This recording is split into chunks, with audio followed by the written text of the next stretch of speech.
Right, joined now by TalkNorwichCity's Jack Reeve. Jack. Good to see you, mate. You well? Yeah, very well, thank you, my friend. You're quite well. Corner. Oh! Yeah!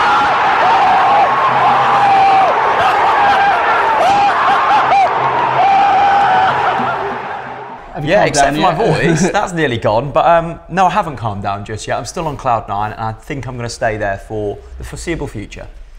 Yeah, I mean, in the build-up towards this game, everyone was just talking about Norwich's injury problems. They had loads, and the fact that it is probably the worst time to be playing the Premier League champions. One of, arguably, the greatest Premier League teams we've ever seen. Yep. Did you, for a moment, believe that Norwich could have won that game, and particularly in the circumstances as well that it ended out being? No, I didn't, and I think that the circumstances were why all Norwich fans wrote us off. I think Norwich fans this season and last season have been a fairly optimistic bunch. But when Daniel Farke delivers a press conference and says 9 of your 11 players are injured and you're up against the Pep Guardiola team, you're fearing the worst. I will openly say I put bets on Manchester City to go. Really? Yeah, I did, and a few of my friends were sort of putting money on 7-8-0. It was that serious. Wow. And yeah, it was a real turn up from Norwich. See, that leads me quite nicely into my stupid bet. Yeah. So you had mates and yourself even betting against your own team because Yep. you were that unconfident that you were going to lose this game. We know, FCK viewers know, that I bet that Teemu Pukki would not score 10 league goals this season, and if he did so, I would get a tattoo, whether it's his face, his name, on my backside. Now, it's looking incredibly likely because what's the date today? We are, well, middle of September, and he's got 6. Yeah. Now, you were probably a little bit more confident in Pukki's abilities than I, but he still must be catching you by surprise about just how good he is. Yeah, he's remarkable, isn't he? No one had heard of him when we signed him. No. Only a select few had. Maybe for his time at Celtic. Yeah, maybe, but a poor league, and he did very averagely. He did, and Celtic fans didn't like him when we signed him. Celtic fans were saying, you've really not got a good player here. Yeah. So to score 30 in the Championship and then score 6 in 5 so far in the Premier League is remarkable, and I can't see the form stopping. He's so good in front of goal. His movement is so good, and he's incredibly selfless as well. We saw that pass for Todd Cantwell's goal. Just a fantastic pass, a brilliant player. But this is the thing with Pukki, and it's not just Pukki. It's a sense of, we've seen occasions where players have come into the Premier League and they've started on absolute fire, and there are examples of that, and then they tail away.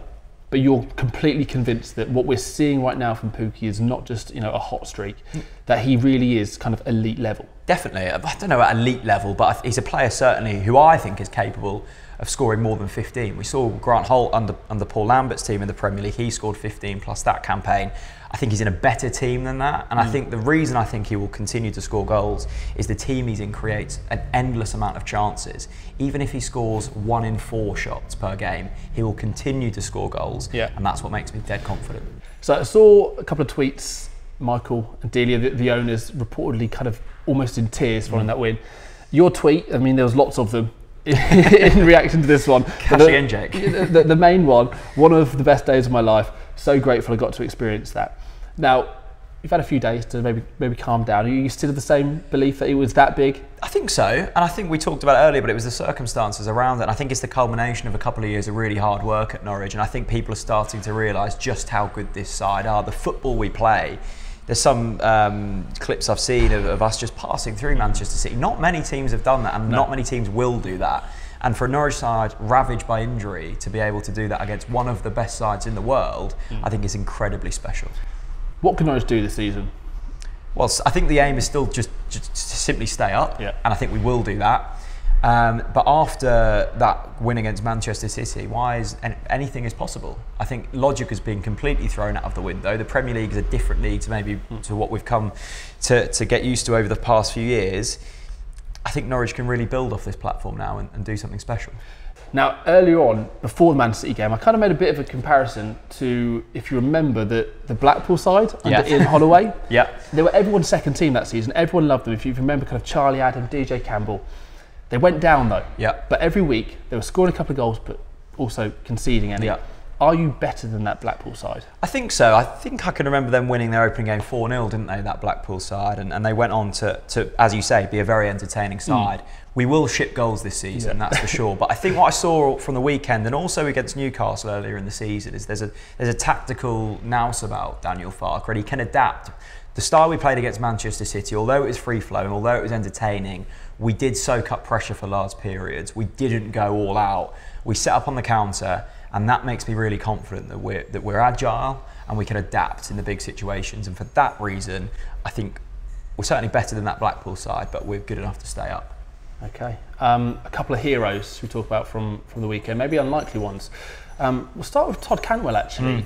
Perhaps not an unlikely one, but I didn't think he'd play as much as what he has done this season. And not only has he played, he's been absolutely superb. Todd Cantwell has been really impressive, actually. I think there was sparks of brilliance in his championship campaign. But he, towards the back end of that season, wasn't playing as much. He wasn't. No. I know he got in right back towards the end, but I was looking at the way that Norwich was setting up and the players he had. I thought, Todd will be lucky if he plays too much Premier League football this season. Definitely, and I think he was kept out of the side towards the latter stages of last season by Emi Buendia and Onel Hernandez. Well, Onel Hernandez went and fell down the stairs and is out for half the season, and that almost played into Todd Cantwell's hands. And the thing you've got with Daniel Farke is he will give youngsters an opportunity, but they've got to take that opportunity. Todd Cantwell made his Premier League debut at Anfield on the opening day, and I thought, could this be one step too far? Delivered that night, has delivered since then. He's been the key to that attacking lineup so far.